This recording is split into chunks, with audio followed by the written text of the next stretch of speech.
Hi friends, welcome to Karthik Telugu news. ఇవాళ కొత్త ration కార్డుల గురించి ఒక ఇంపార్టెంట్ అప్డేట్ న్యూస్ అయితే రావడం జరిగింది. దీని గురించి మరిన్ని విషయాలు ఈ వీడియోలో తెలుసుకుందాం.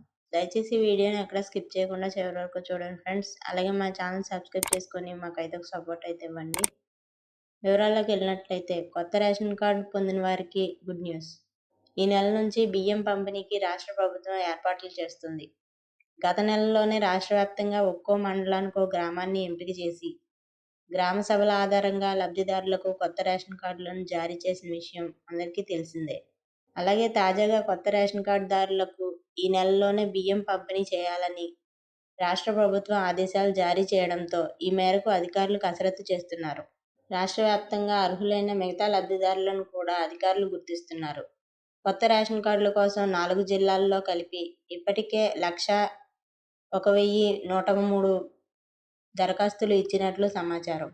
అలాగే అర్హులను గుర్తించే ప్రక్రియను వీలైనంత త్వరగా పూర్తి చేసి వచ్చే నెల నుంచి వారికి కూడా బియ్యం పంపిణీ చేసేలా చర్యలు తీసుకోవాలని ప్రభుత్వం ఆదేశాలు జారీ చేసింది.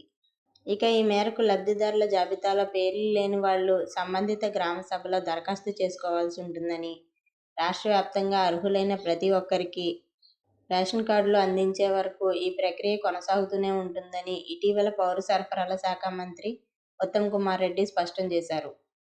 సామాజిక ఆర్థిక సర్వే, కులగణన, పాత రేషన్ కార్డుల ఆధారంగా జాబితా రూపొందించమని, ఇందులో పేరు లేని వాళ్ళు గ్రామ సభలో దరఖాస్తు చేసుకోవాలని అన్నారు. సో ఫ్రెండ్స్, ఇది అప్డేట్.